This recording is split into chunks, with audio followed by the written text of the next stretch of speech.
If I could just say, I mean, a few people have raised this about, what are the institutions going to do in the future? Is this just going to be a one-off, 2007? I think we've had a proposal for an exhibition on the culture of cotton as a moving global frontier, and we're obviously, with the Whitworth's textile collections, we're very interested in new ways of looking at textile history, and we're going to explore this. It'll probably be in about 2011 or 2012, so it'll be some way off.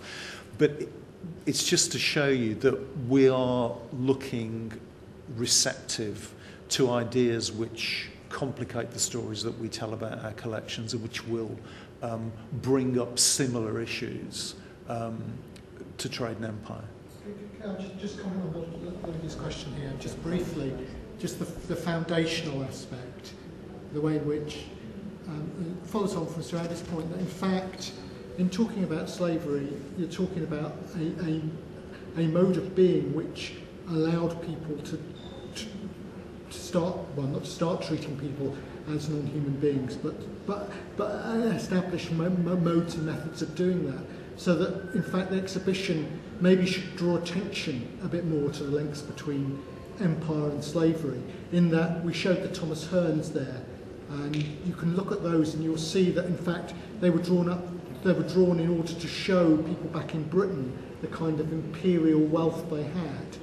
So I think that there are links there, but maybe to an extent, because it's 2007, we didn't go out from there to talk about empire as much. We took that as a given, maybe. Although we did there's some photographs showing the palm oil trade. That's true. So in the Niger Delta in the early 20th century, and that's making this link between abolition of the British slave trade, but then what came in its place? Obviously, palm oil was the next commodity to come out of Africa, of West Africa, Nigeria.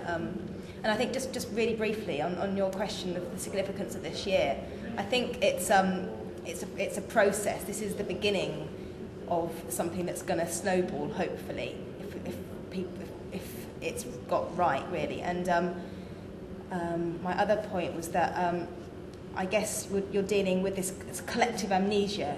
Histories of slavery, the slave trade, has been written out of British history, and it's putting that back into context, but it's a process, and you've got to start somewhere. And I think that's the aim of things like revealing histories. I think revealing histories isn't perfect. I don't think anything that we do at the moment is particularly perfect, if there's such a thing as a perfect exhibition. But it's starting that debate, and it's starting that process of people's reactions, and it's where what comes next is what's important often. Can I just ask a question? There's a sister sat at the back, and I know you got connected with reading history. Do you think this bicentennial will mean it will all snowball and get bigger? Do you think the concern will get bigger? These good-looking ankles don't have chains on them. And, the connection, that umbilical cord connection to that past is always going to be there. And it reveals itself in all different ways. But it's not the business of our lives as black people. We have to bury our sadness at some point. You have to say goodbye. And it's a very fine line between business and the heart. And it's why I said before about, some galleries and whatever will go on and build their profession on this bicentennial. And let them go on. As I said in Jamaica, go on. I think it will snowball in a different way. I think it will snowball in the sense of opening up discussion about collections. I think about collections, yeah. And I mean, that's really what we're hopefully trying to get across, is the collections that we're in care of, opening them up to as many stories that can be sort of told to make it relevant to the lives of people today, to learn from what we have from the past, and how we can take that forward as an individual or a collective to learn from it. But we should be taking it out, we should be getting out all the positive black images that you've got hidden away somewhere. There's nothing on black pirates and positive black images, black ladies. It's all hidden away, and there's there's a whole untapped seam that nobody's bothering about. And the thing is, can I mention that next year? I suppose it's the British Empire, is it? Yeah, it's the British Empire.